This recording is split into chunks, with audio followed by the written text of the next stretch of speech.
This is SoundNotion, the weekly podcast for new music and music news. We don't have a regular episode for you this week. I'm very sorry about that. We had a great discussion this morning with composer Ken Ueno, who graciously gave us an hour of his very, very busy time to talk about all of our regular stories for the week and to talk about his music and his percussion, or his timpani concerto and his vocal concerto. But unfortunately, when we got the video file, there was no audio track, so we can't use this week's regular show. There was some good news this week, though. The Detroit Symphony Orchestra is back. They're back and performing. Since the last time we recorded an episode of SoundNotion, the DSO musicians have signed a new contract, and they've already given their first concert. They gave their first concert last night at Max M. Fisher Music Hall in Detroit. Our own Patrick Gullo and Nate Blyton were there. They brought a camera and a microphone, and they interviewed several Detroit Symphony patrons. They interviewed a member of the Detroit Symphony public relations staff, and they even interviewed one of the musicians. So there's some really great content this week, and I'm really glad that we have that because we had this snafu. So we still have something to show you, and it's still really good stuff. So Ken is not here to talk to you this week. Hopefully we can get him back to talk about his music another time. But if he were here, he would tell you that if you're in New York tomorrow night, Alarm Will Sound is playing at Le Poisson Rouge, and they're giving a premiere of a new work of his. So if you're in New York tomorrow, Monday night, go ahead and check it out. I'm sure it's going to be a great show. Ken's music is great. He's on there with some other really great performers, and Alarm Will Sound is always top-notch. So check that out. Hopefully we can get Ken on another time, and because we're hopeful that we can do that, we're going to hold off on pick of the week this week, and hopefully we can use those two picks, the timpani concerto and the vocal concerto, when we can get Ken on another time, because he's got some really great stories and some really great insights on what is some very, very interesting music. So there's not going to be a pick for this week. We'll hold those for another time. There is a pick for next week, though. So go to soundnotion.tv and get the links to this next week's pick, which is a string quartet by Julia Wolf called Dig Deep. It's really hip. You're going to dig it. And so, again, I apologize that there's no episode. We appreciate your patience. We're going to be working on a system for some redundancy in the future. Unfortunately, we don't have a lot of spare gear, but we're going to find a way to make it work. So here, without any further ado, is the recordings that Patrick and Nate made at Detroit Symphony concert last night. Enjoy it, and we'll see you back next week, hopefully with a full episode of all kinds of great discussion that you have come to expect, I would say, is reasonable from SoundNotion. So thanks for watching, and we'll see you next week. This is SoundNotion. It's April 9th, 2011. We're here at Orchestra Hall, awaiting the first concert back for the season for the Detroit Symphony Orchestra.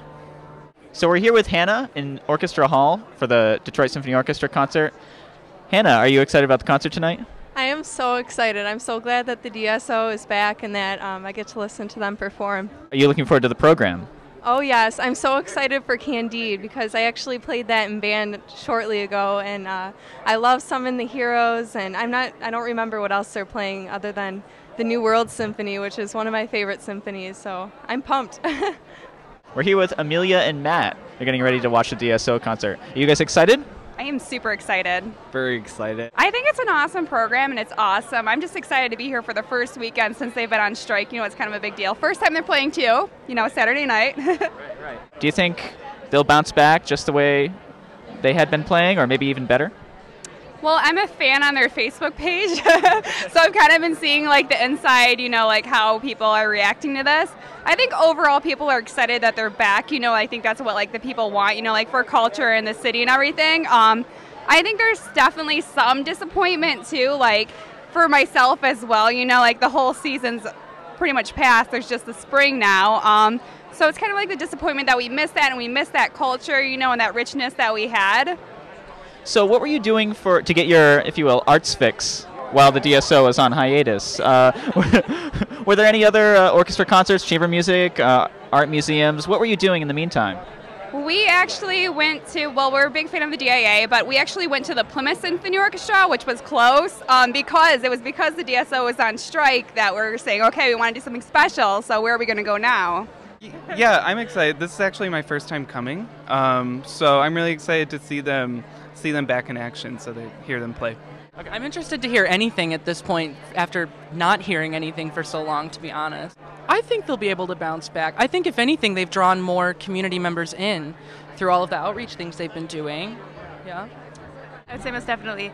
They, for the community, it's such a relief to see them back. A lot of the businesses here were struggling when they quit, and now that they're back, all the people coming back into the area, spending money on food, it's good all the way around. I think they avoided tarnish. I think it could have been a lot worse had they not come to an agreement, but now that they've come together and figured out something, I think it's really risen them up. I'm really excited. Is this your first? This is my first.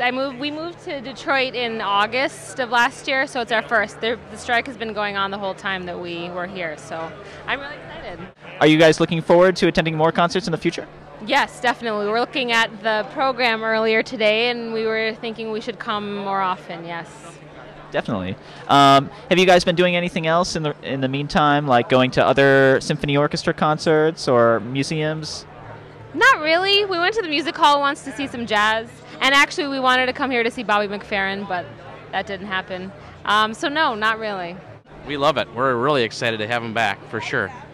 Is John Paul excited? You excited? Yeah. So what have you been doing while the orchestra has been on strike?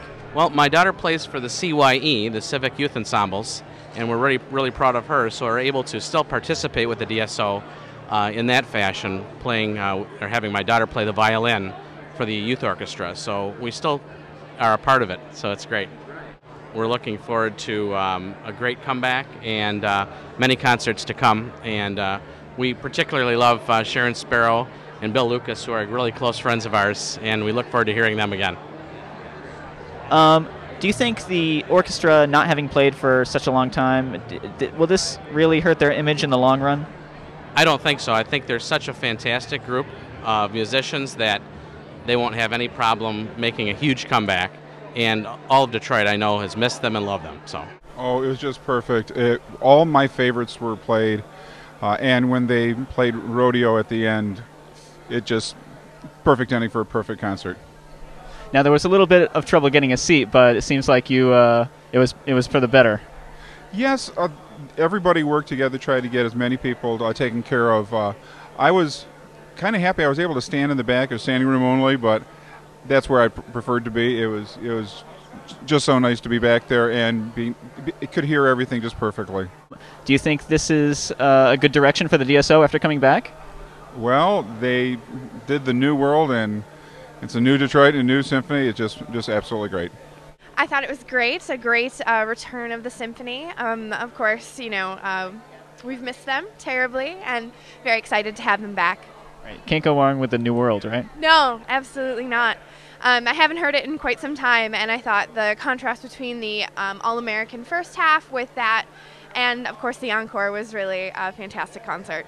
I work for a nonprofit, the Sphinx Organization, which is the national nonprofit building diversity in classical music, and thus classical music is a major part of my life. All right, great. So you think this is a good direction for the DSO, and they're going to continue making great music? I think so, absolutely. I think with the spring and summer programs that'll be coming up, there'll be a great opportunity for a very wide range of audience to see and enjoy. Tickets only $20, a great move, I think. And looking forward to some classics coming up this week, especially the Rhapsody in Blue looked great, and I think it'll be good. I think that with the return of the orchestra, it can only have a positive impact on not just the music community here, but also, the local businesses, the restaurants, the culture of downtown. Being a Midtown resident myself, I couldn't be happier that they're here. We're here with Elizabeth Wygant, Director of Public Relations. Elizabeth, how did you think the concert went tonight? I think this was a gorgeous concert tonight. You know, the thing that really stood out for me is that everyone, I think, really felt loved. Yeah, I think so too. And Leonard Slatkin really had a certain intimate connection with the audience, I think. He's wonderful at that in particular. He's just really good at connecting with everybody on a one-on-one level when he performs concerts and when he speaks directly to them. And he did a incredibly thoughtful talk tonight with the audience. It was really great to see. Right.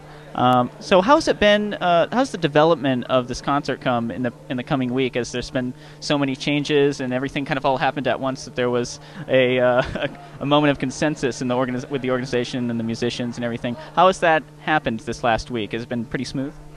This has been a very busy week. We were hoping that we would have a resolution soon, so we tried to do as much advance work as possible, working out, all right, if we did have a settlement, what would a concert look like? How would we have patrons in the building? We tried to do as much advance work as possible on that, but needless to say, the week did go really, really quickly. We had an overwhelming response. We sold out, even though the concert was free. We sold out in just over 48 hours. We had to move quickly to put together a printed program, but our staff is used to doing things really fast anyway. Leonard is used to putting together programs really quickly. Our orchestra is a tremendously talented, and they are also a very quick study. So in a way, you could say that we're really good at doing things quickly, but we put a lot of extra time and care, as much as we could this week, to making sure that this performance was really special, because we really wanted to impress everybody, and we really wanted to give them an experience in a concert that they could just absorb and love. And that really was our goal. We hope that tonight really that they agreed with us, that it was successful in their eyes. It seems like it was. Oh, I think so, especially since there were literally people sitting in the aisles because there were so many people that came up to see the concert. Yeah, that was really, really great to see. It was nice to be at standing room only. It would have been great to have been able to provide a seat for everybody, but our music box was full. That was also at capacity, where we were broadcasting the concert live inside the music box, which is also inside this building. Tomorrow's concert is going to be live broadcast as well through dso.org, wrcjfm.org, and dptv.org. It was amazing, really amazing. What was your favorite part? The encore they did, the Hodon from Rodeo. We played that in our orchestra. Did you think the first half was better or the second half, do you think? I like the first half more, but I do like the encore, so I'm not sure. We're here with Rick Robinson of the bass section of the DSO. Rick, thanks for talking to us. Sure, glad to be here. How do you think the concert went tonight? It was a fantastic concert. We could have used one more rehearsal. We only did this on 3 rehearsals, but went very well. Leonard's terrific to follow, and it's great to be back on our stage. Right. So maybe you could give us a little bit of what's been happening the last week, coming together with the organization and the musicians? Well, I'm not sure I can give you all the background details, but... what's been the attitude amongst the musicians, would you say? Oh, I see. I'd say very mixed. You know, it's a joy to be back in the hall and seeing staff members who are not involved in management decisions, but there's still worry about what's going to happen at the end of this contract. Will we have to go through all this again? Right. But do you think the strike will have any negative impact on the future of the DSO, or will this kind of just blow over? I think everything cuts both ways, so the only time will tell. Well, I think the public was very much appreciative of this concert tonight, and they loved it. As was I. Well, that's it for tonight. A great concert. Everyone loved it. I don't know what else to say, but hopefully we'll be seeing the Detroit Symphony Orchestra again very soon. See you later.